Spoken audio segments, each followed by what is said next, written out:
The call that shattered my world came on an ordinary Tuesday afternoon, right as I was finishing up a client meeting at Morris and Associates. I'm Caitlin, a corporate lawyer who spent the last decade building a reputation for integrity, only to discover my own family had been secretly destroying it. Ms. Pierce? Frank's voice wavered slightly.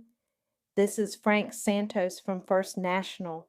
There seems to be an irregularity with your sister's mortgage payments. I frowned, shuffling papers on my desk. My sister's mortgage? I think you have the wrong person. No, that's actually why I'm calling. You're listed as a co-signer on Gwendolyn Pierce's mortgage for the property at 1542 Maple Avenue. The pen I'd been holding clattered to the desk. That's impossible. I never signed anything. Our records show otherwise. The paperwork was processed 6 months ago. Your parents brought in all the documentation. My parents? The room started spinning as pieces clicked into place.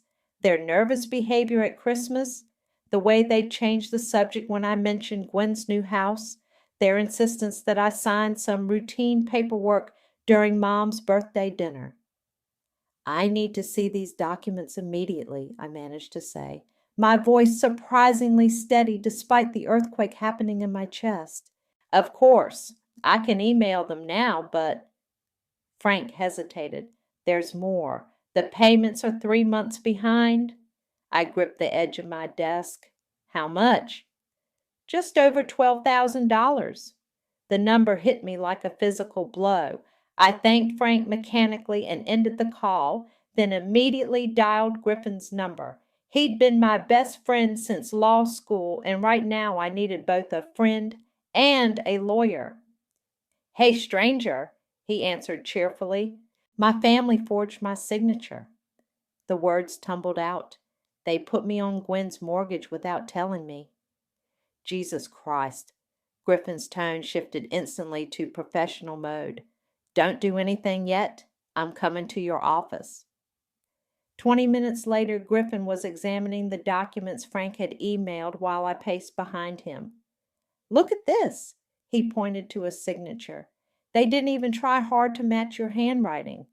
I leaned in, stomach churning. The signature was clearly my mother's attempt at copying mine. The K had her distinctive curl. My phone buzzed. Mom's smiling face appeared on the screen. I showed it to Griffin. Answer it, he mouthed. Stay calm. I took a deep breath and hit accept. Hi, Mom. Sweetie, are you free for dinner tonight? Your father's making his famous lasagna. The casual tone made my blood boil. Actually, funny you should call. I just had an interesting chat with Frank Santos. Silence, then. Oh, honey, we were going to tell you. Tell me what? That you forged my signature? That you made me legally responsible for Gwen's house without my knowledge? It's not like that. Mom's voice rose defensively. Gwen needed help, and you're doing so well. The bank wouldn't approve her loan otherwise. So you committed fraud? My voice cracked. Do you have any idea what this could do to my career? Don't be dramatic, Caitlin. We're family. Families help each other. Help each other? Or help Gwen? The words tasted bitter. I'm coming over tonight. Have Gwen there too. We're going to fix this. Honey, I hung up, hands shaking. Griffin was already pulling up more documents on his laptop. There's definitely grounds for legal action, he said quietly. But are you sure you want to go that route? I sank into my chair, suddenly exhausted. I don't know what I want except answers. Then let's get them. Griffin started making notes. But first we need to protect you. I'm seeing red flags all over these documents. What do you mean? He turned the screen toward me. These mortgage papers? They're just the tip of the iceberg. There's language here suggesting other accounts, other obligations. We need to find out exactly what they've tied you to. I stared at the documents, my parents' betrayal spreading like poison through every happy memory I had of them. All those family dinners, all those proud smiles when I made partner, were they just grooming me to be their unwitting financial safety net? Griffin? My voice was barely a whisper. Help me burn it all down. He reached across the desk and squeezed my hand. We'll do better than that. We'll make sure they face every consequence they've earned, starting with dinner tonight. I nodded, rage and determination crystallizing into something cold and clear. They wanted to use my success against me? Fine. They were about to learn exactly how successful I could be at fighting back. Griffin's office looked like a crime scene by midnight, with documents spread across every surface and yellow sticky notes, creating a web of connections on his whiteboard. We'd skipped the family dinner. My phone had blown up with texts from Mom, Dad, and Gwen, but I'd ignored them all. This was more important. Look at this, Griffin said, holding up a credit card statement. A platinum card opened in your name 3 months ago. The address is your parents' house. I grabbed the paper, scanning the charges. I never applied for this card. And these purchases, designer bags, spa treatments, restaurant bills, this is all Gwen's spending pattern. They're getting sloppy, Griffin muttered, typing furiously on his laptop. The card was open with an online application. Want to bet they used your social security number? A knock at the door made us both jump. It was Solstice from the firm's financial crimes division, carrying 3 cups of coffee. Thought you could use reinforcements? She said, handing them out. Griffin filled me in. This is seriously messed up, Caitlin. I took a grateful sip. Can you help us trace anything else they might have opened in my name? Already on it. Solstice pulled up a chair. I've got access to databases that'll show us every account linked to your SSN, but you should probably sit down for this. My stomach dropped. How bad? 3 credit cards, 2 personal loans, and she paused. There's something weird with your investment accounts. Griffin leaned forward. Weird how? Someone's been using them as collateral for other loans. The paperwork looks legitimate at first glance, but the timestamps don't add up. These documents were backdated. My phone buzzed again. This time it was Gwen. Please pick up. Mom's crying and Dad's furious. We need to talk about this as a family. I showed the message to Griffin. Reply, he advised, but don't give anything away. We need to know how deep this goes before confronting them. I typed, still at work. We'll talk tomorrow. Solstice whistled softly, staring at her screen. Caitlin, when was the last time you checked your credit score?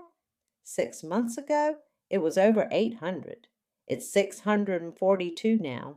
The room spun slightly. Everything I'd worked for, my financial reputation, my carefully built credit history, all of it damaged because my family decided to use me as their personal ATM. There's something else, Griffin said slowly, examining a document. These loan applications, they're not just using your current income. They're listing future projections based on your career track. They're banking on your next promotion. How would they even know about that? I demanded. Because Dad's golf buddy is on the firm's board, I realized, the pieces clicking together. He must have mentioned the partnership track discussions. Solstice started organizing papers into piles. Okay, here's what we know. They've created roughly $300,000 in debt under your name. The mortgage is the biggest piece, but these other accounts suggest they're building a safety net. My guess? Gwen's house of cards is about to collapse, and they're preparing for it. By sacrificing me instead, I said bitterly. Griffin grabbed a fresh legal pad. We need to document everything tonight. Tomorrow we'll start a damage control. First step is freezing your credit and filing fraud alerts. Then we dispute every account they open without authorization. But the mortgage? I hesitated. If we do that, Gwen could lose her house. That's not your problem, Solstice said firmly. They made their choices. Now they get to face the consequences. My phone lit up with another text from Mom. We did this for your sister. You've always been the strong one. Please understand. The strong one. That's what they'd always called me, their reliable daughter who could handle anything. Now I understood. It wasn't a compliment. It was their justification for taking advantage of me. I need to know one thing, I said, looking at Griffin. Can we prove they forged my signature beyond any doubt? He nodded grimly. The timestamps alone prove you couldn't have signed these documents. You were in court during half these application dates. Plus, we can get handwriting analysis done. Good. I stood up, suddenly energized by anger, because tomorrow I'm not just freezing my credit. I'm going to make sure they never do this to anyone else again. Solstice raised an eyebrow. What are you thinking? I'm thinking it's time to talk to Frank Santos again. If they forged documents at his bank, he needs to know. And once he files his report, I smiled without humor. Well, fraud investigations tend to uncover all sorts of interesting things. Griffin started gathering the documents. You sure about this? Once we start, there's no going back. I looked at the text messages from my family, each one assuming I would cave, that I would understand, that I would sacrifice myself to protect them, just like I always had. I'm sure, I said. It's time they learned what the strong one is really capable of. The smell of Dad's lasagna filled the house as I walked in without knocking. My parents and Gwen sat at the dining room table, a perfect family portrait except for their tense expressions. The manila envelope in my hand felt heavy with proof of their betrayal. Finally, Mom said, trying to sound normal, we saved you a plate. I dropped the envelope on the table, cutting her off. Let's skip the pretense. Here's everything I found last night. Want to explain or should I start? Dad reached for the envelope, but I snatched it back. No, you've done enough handling my paperwork. Don't take that tone with us, he snapped. We're your parents.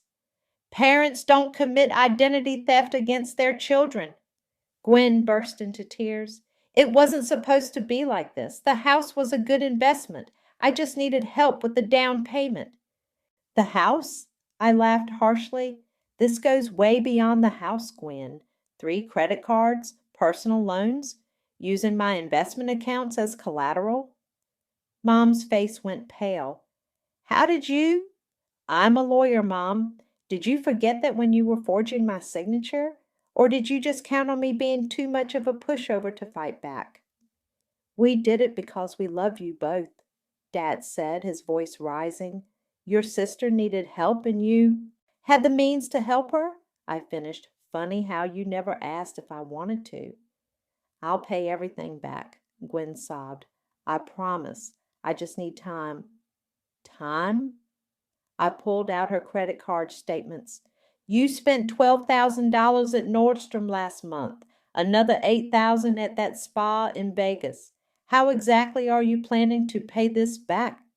The silence was deafening. That's what I thought. I turned to my parents. And you too. Using Dad's connection at my firm to get insider information about my career prospects? That's a new low. Mom stood up suddenly. You don't understand what it's like, watching one daughter succeed while the other struggles. We had to balance things out. Balance things out, my voice cracked, by destroying my credit, by risking my career, my law license. Don't be dramatic, Dad started, but I cut him off. Dramatic? Let me tell you what's dramatic. Tomorrow morning I'm meeting with Frank Santos. I'm filing fraud reports on every account you opened in my name. Then I'm contacting the police. Gwen's sobs turned to hiccups. You wouldn't? Try me. Please. Mom reached for my hand. I pulled away. We can figure this out as a family. Your sister's house is not my problem. I turned to Gwen. You have 3 months of missed mortgage payments. How are you planning to fix that? She looked down at the table. Mom and Dad said they'd help. With what money? I demanded. The credit cards in my name are maxed out. The loans are behind on payments. Where exactly is this help coming from? More silence. That's what I thought. I pulled out one final document. This is a formal statement denying any knowledge of or consent to these accounts. I'm filing it with every credit bureau and bank involved. You'll ruin us, Dad said quietly. The words hit like a slap. No, you ruined yourselves, and you tried to ruin me in the process. I'm scared, Gwen whispered. I can't lose my house. I don't know how to fix this. For a moment, looking at my little sister's tear-stained face, I wavered. Then I remembered the methodical way they'd stolen my identity, planned their deception, used my success against me. You should be scared. Actions have consequences. Welcome to yours. Mom started crying then, big theatrical sobs that used to make me cave instantly. We're family. How can you do this to your family? Family? I gathered my documents. Family doesn't steal from each other. Family doesn't commit fraud. Family doesn't sacrifice one child to enable another's spending addiction. Caitlin, please. Gwen reached for me. I'll do anything. Just don't report this. We can work something out. I looked at them. My sobbing mother, my angry father, my desperate sister. The family that had shaped me, raised me, and then betrayed me without hesitation. You have 24 hours, I said finally. Either you come clean to Frank yourselves or I do it for you. Either way, this ends tomorrow. I walked out, ignoring their calls behind me. In my car, my phone buzzed with a text from Griffin. How did it go? I typed back. They're still trying to manipulate me, but tomorrow they learn what happens when the strong one finally stands up for herself. Starting the engine, I caught a glimpse of them through the dining room window, huddled together, probably already planning their next move. But this time I was 10 steps ahead, and I wasn't backing down. Solstice's office looked like a war room when I arrived the next morning. Multiple screens displayed financial records, and a printer hummed continuously, spitting out more evidence. You're not going to believe this, she said, spinning her monitor toward me. Your sister's spending isn't random. There's a pattern. I leaned in, scanning the transactions. What do you mean? Look at the timing. Every major purchase coincides with your parents' social events, country club dinners, charity galas, board member meetings. She was keeping up appearances, I realized, making sure everyone thought the family was doing well. Exactly, but here's where it gets interesting. Solstice pulled up another screen. I found a shadow account. Your parents have been moving money around, trying to cover the tracks. My phone buzzed. A text from Dad. We're meeting with Frank this afternoon. Please reconsider your position. They're trying to get ahead of me. I showed Solstice the message. But they don't know what we found. Speaking of finding things, she hesitated. There's something else. Your sister's been applying for jobs using your credentials. What? She handed me a stack of papers. Found these in the background check databases. She's been submitting resumes with your law degree and bar admission, just changing the name. The room spun slightly. That's not just fraud. That could get her arrested. It gets worse, Griffin said from the doorway. I hadn't even heard him come in. Just got off the phone with a headhunter friend. Gwen interviewed for 3 positions using your credentials. One company was about to make her an offer. I sank into a chair. Did she actually think she could pull that off? People would figure it out eventually, Solstice said. But by then she'd have a foot in the door and a salary history to leverage. My phone buzzed again. This time it was Frank. Your parents are here. They're telling a very different story. Please come to the bank immediately. Of course they are, I muttered. They're trying to spin this before I can present evidence. Griffin grabbed his briefcase. Let's go. I've got everything we need to prove the forgeries. Wait, Solstice called up one more document. Take this too. It's proof that your parents accessed your investment accounts without authorization. The IP address is traced back to their home computer. The drive to the bank felt surreal. Through the lobby windows, I could see my parents sitting in Frank's office, Mom dabbing at her eyes with a tissue while Dad gestured emphatically. Ready? Griffin asked quietly. I straightened my spine. More than ready. Frank's office fell silent as we walked in. Mom's eyes widened at the sight of Griffin. This is a family matter, Dad started to say. No, I cut him off. This is a criminal matter. Frank, I have proof that my parents and sister committed multiple counts of fraud using my identity. Now wait just a minute. Dad stood up. Sit down, Griffin said firmly. Unless you prefer to have this conversation at the police station. Frank looked between us, clearly uncomfortable. Your parents say they had your verbal permission. They didn't. I started laying out documents. Here are the forged signatures. Here are the unauthorized account access logs. And here I placed Gwen's fake resumes on top. Is evidence of my sister committing employment fraud using my credentials. Mom burst into fresh tears. We were desperate. Gwen needed. I don't care what Gwen needed, I snapped. You committed crimes, multiple crimes, and now you have a choice. Frank picked up the forgery evidence, his face growing darker as he read. This is very serious. We know, Griffin said. That's why we're giving you a chance to handle this internally first. But if you don't, our next stop is the district attorney's office. Dad's face had gone from red to pale. You would send your own sister to jail? You would steal your daughter's identity, I countered, forge her signature, use her career to prop up your lies. Frank cleared his throat. I'll need to report this to our fraud department and freeze all associated accounts immediately. That's not necessary, Mom began. Yes, it is, I said firmly. And here's what's going to happen next. You're going to admit to everything. You're going to close every fraudulent account, and you're going to face whatever consequences the bank decides on. Or, Dad challenged, or I press criminal charges. Your choice. The silence stretched thick and heavy. Finally, Frank spoke. I need to make some calls. Please wait here. As he left the office, I looked at my parents, really looked at them. They seemed smaller somehow, their self-righteous anger crumbling into fear. You did this, Mom whispered. You destroyed our family. No, I stood up, gathering my evidence.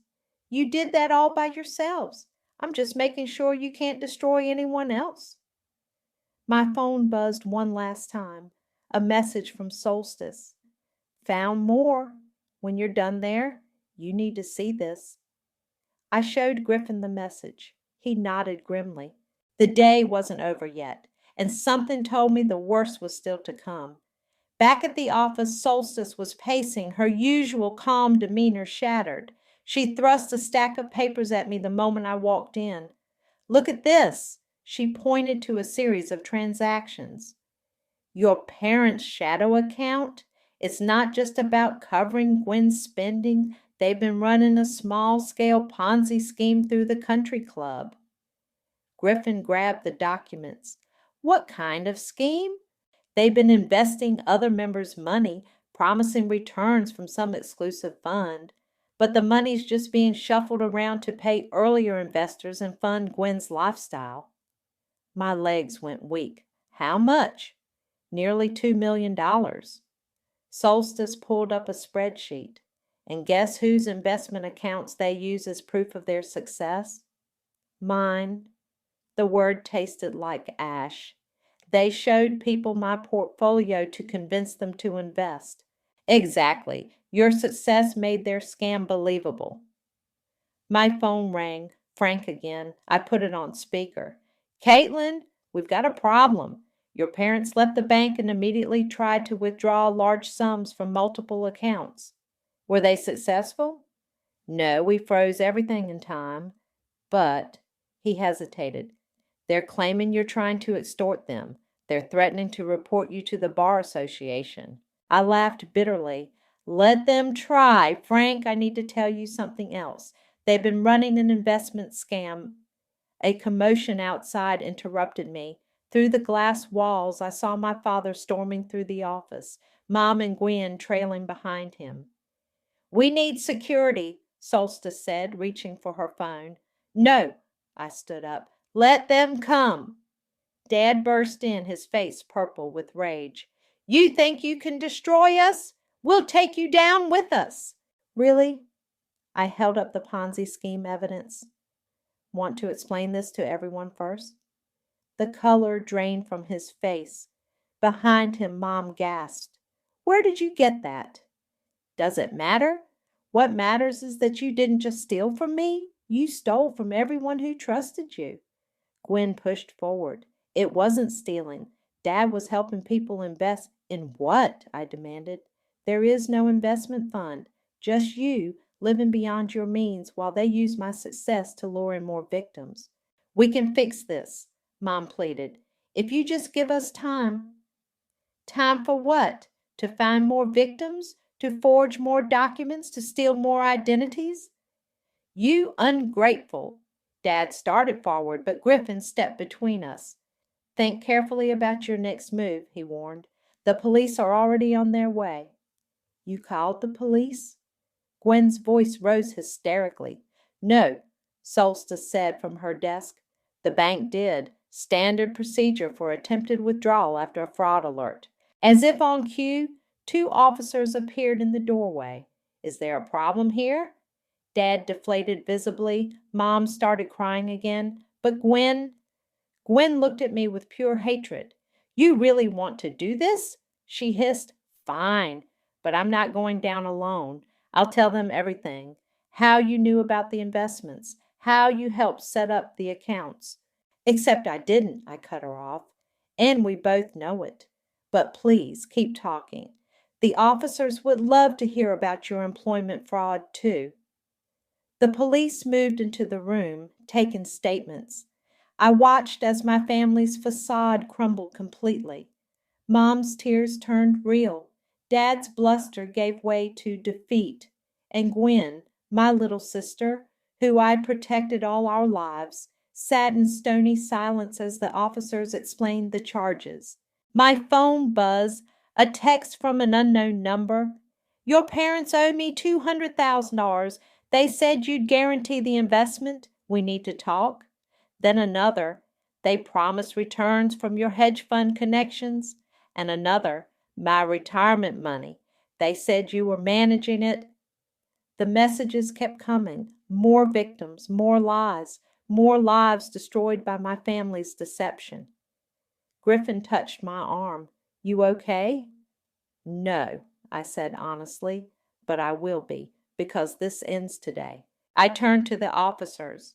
I want to press charges, all of them, and I have evidence of additional financial crimes you need to see. You can't, Mom wailed. We're your family. I looked at them, really looked at them. My mother, who taught me about integrity while helping forge my signature. My father, who bragged about my success while using it to deceive others. My sister, who took everything I earned and still wanted more. No, I said quietly, family doesn't do this. Family doesn't steal and lie and destroy lives. You're not my family anymore. You're just criminals who happen to share my DNA. The officers began leading them out. Gwen turned back at the door.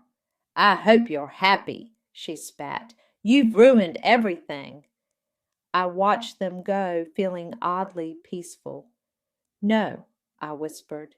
I just stopped you from ruining anyone else. Solstice was already pulling up more records. There's going to be fallout from this. More victims will come forward. I know. I sat down at her desk. So let's find them first. Every last one.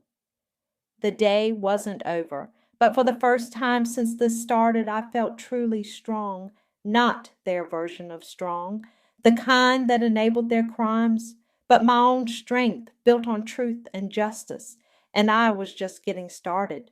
The victim statements kept coming in over the next week. Griffin and I had taken over the firm's conference room, walls now covered with photos and connecting lines like a crime show investigation board. Each new revelation felt like another punch to the gut. 14 victims so far, Griffin said, adding another photo. Most of them elderly members of the country club. Your parents really knew how to pick their targets. A knock at the door made us both look up. It was Frank, looking exhausted.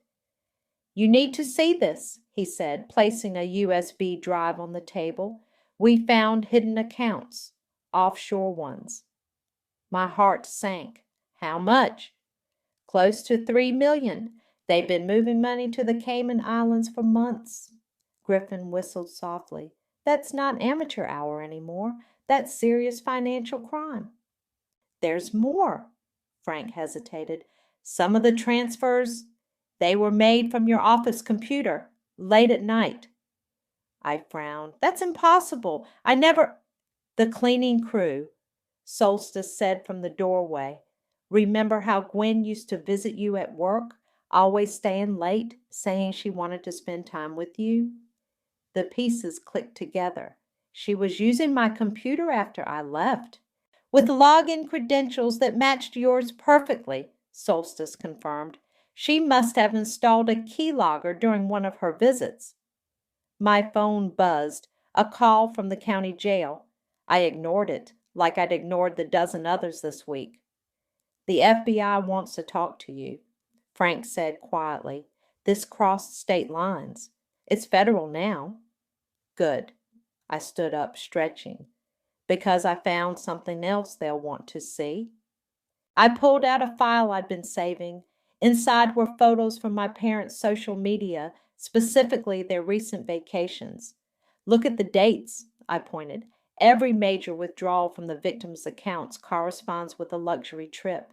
Here's Mom on a yacht in Greece, Dad golfing in Dubai, Gwen shopping in Paris. All funded with stolen money, Griffin realized, and posted online for everyone to see. They weren't even trying to hide it. Another knock. This time it was an elderly woman I recognized from the country club, Margaret, one of my mother's closest friends. I'm sorry to interrupt, she said softly, but I needed to tell you something. I gestured for her to sit. She pulled out an old photo, my high school graduation. In it, my parents beamed proudly while Gwen sulked in the background.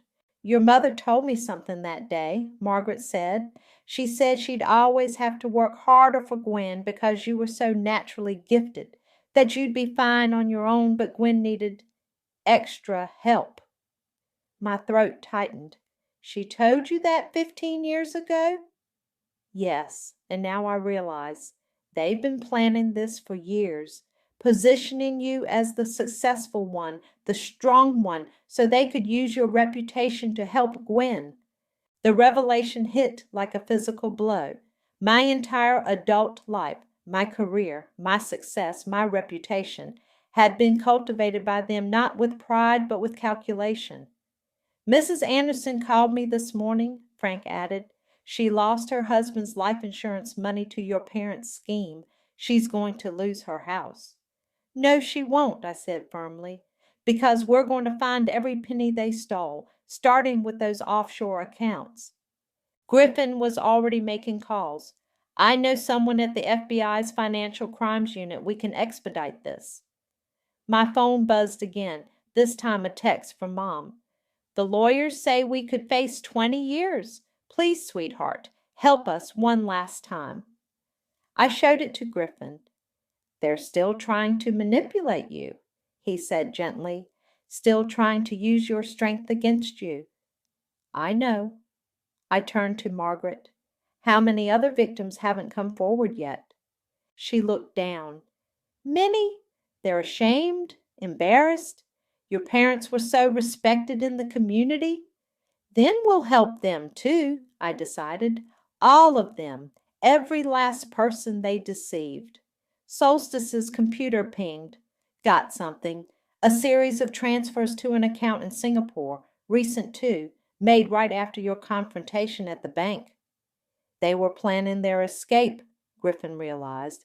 If we hadn't stopped them, they would have disappeared with everyone's money, I finished, leaving me to deal with the fallout. Another text from Mom. We're family. Families protect each other. I finally replied, yes, they do. That's why I'm protecting everyone else from you. Then I turned to the others. Let's get to work. We've got money to trace, victims to find, and justice to serve. Margaret touched my hand. You truly are the strong one, dear, just not in the way they intended. Looking at the evidence wall, the faces of people whose trust had been betrayed, whose lives had been upended, I felt that strength surge through me. Not the strength to enable crimes, but the strength to stop them. No, I said quietly. I'm just doing what they never had the strength to do. The right thing. The federal courthouse loomed before me as I clutched the final dossier. Every transaction, every victim, every lie meticulously documented. 2 FBI agents flanked me as we walked in, their presence both reassuring and surreal. You ready for this? Agent Torres asked quietly. I've been ready for weeks. The courtroom doors opened to reveal my family sitting with their lawyers. Mom's designer outfit had been replaced by modest business wear. Dad's golf tan had faded in Gwen. Gwen looked like a stranger in her plain black suit. The prosecution calls Caitlin Pierce, the DA announced. Walking to the witness stand, I felt their eyes burning into me. Mom mouthed, please, as I passed. I kept my gaze forward. Ms. Pierce, please tell the court about when you first discovered the financial irregularities involving your family. I took a deep breath. It started with a call from my bank about my sister's mortgage. For the next hour, I laid out everything, the forged signatures, the stolen identity, the Ponzi scheme, the offshore accounts. With each revelation, I watched their facades crumble further. And these luxury purchases? The DA held up photos from their social media, all made with victim funds. Yes, while elderly victims lost their life savings, my sister was posting Instagram stories from 5-star hotels in Paris. Gwen's lawyer stood up. Objection. Prejudicial. Overruled, the judge said. Continue. The total amount stolen exceeds $5 million, I stated. They used my reputation, my credentials, and my identity to lure victims into their scheme. And the victims? The DA prompted. 28 confirmed so far, mostly elderly members of the country club, people who trusted my parents, who trusted our family name. Dad's lawyer tried next. Isn't it true that you benefited from your family's financial success? No, I said firmly. I earned everything I have. They stole everything they had. But surely you knew. What I knew, I cut in, was that my parents raised me to believe in integrity while secretly planning to use my success for their fraud. What I knew was that my sister cried about needing help while spending stolen money on luxury goods. What I knew was that they destroyed lives while hiding behind my reputation. The courtroom fell silent. Your Honor, I continued, pulling out one final document, I have here a list of every victim, every dollar stolen, and every false investment promise made. I'm also providing evidence of additional offshore accounts we've uncovered. Mom started crying, not her usual theatrical sobs, but real, broken tears. Ms. Pierce, the judge leaned forward. You understand that this testimony will likely send your family to prison? Yes, Your Honor, and they understand that their actions sent innocent people into poverty. Gwen suddenly stood up. This isn't fair. You had everything. The perfect career, the perfect life. What about me? Order! The judge banged his gavel. What about Mrs. Anderson? I shot back. She's losing her house because of you. What about Mr. Roberts? He can't afford his wife's medical care anymore.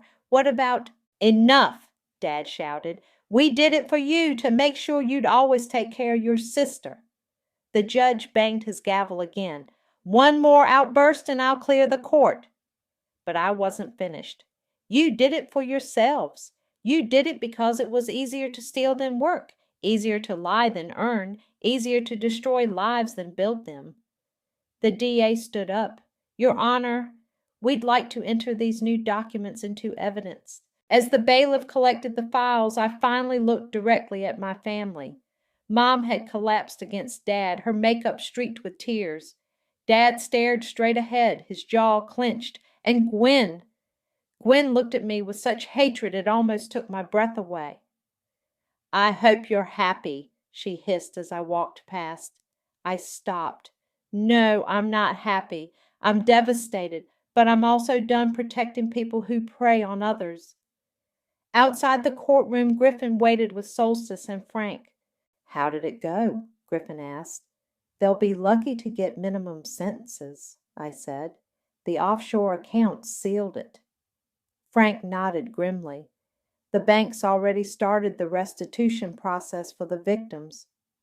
"And the FBI found 2 more accounts this morning," Solstice added, "in Switzerland." My phone buzzed, a text from Mom. "We can still fix this, please, for family." I deleted it without responding. Family wasn't about enabling crimes or protecting criminals. It was about doing what's right, even when it hurts. "The sentencing is next week," I said quietly. "Then it's really over." Griffin squeezed my shoulder. "No, then justice finally begins." Walking out of the courthouse, I felt lighter somehow. The truth hadn't just set me free, it had given me the strength to set others free too, from lies, from manipulation, from fraud. And that was worth more than any family loyalty. The sentencing hearing was standing room only. Every victim had come to witness justice being served. Mrs. Anderson sat beside me, clutching my hand as the judge prepared to deliver the verdict. "Before I announce the sentences," the judge began, "would any of the defendants like to make a final statement?" Mom stood first, trembling. "We made mistakes, terrible mistakes, but we did it out of love." "No." I surprised myself by standing. "Your Honor, may I speak?" The judge nodded. "Love doesn't steal retirement funds from elderly neighbors. Love doesn't forge signatures or commit identity theft. Love doesn't destroy lives while posting luxury vacation photos. What they did wasn't love, it was greed, pure and simple." Dad jumped up. "How dare you—" "Mr. Pierce, sit down," the judge ordered. "Based on the severity of these crimes, the systematic nature of the fraud, and the devastating impact on the victims, I hereby sentence Gordon Pierce to 18 years in federal prison, Angela Pierce to 15 years, Gwendolyn Pierce to 12 years. The room erupted in murmurs. Gwen collapsed in tears. Mom reached for Dad but was stopped by a bailiff. "Additionally," the judge continued, "all assets will be seized and liquidated to repay the victims. The offshore accounts will be frozen and repatriated." Mrs. Anderson squeezed my hand.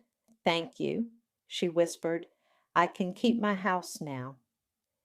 As they led my family away, Gwen turned to me one last time. "I'll never forgive you for this." "I know," I said quietly, "but the victims will never forgive you either." Outside the courthouse, Griffin handed me an envelope. "The firm made a decision. They want you to head the new victim restitution program." I opened it to find an official letter. "Using my experience to help other fraud victims?" "You're uniquely qualified," Solstice said, joining us. "Who better to help people rebuild after betrayal?" My phone buzzed. A message from Frank. "First victim repayments going out today. You did good, Caitlin." Margaret approached with several other country club members. "We're having dinner tonight to celebrate justice and new beginnings. Will you join us?"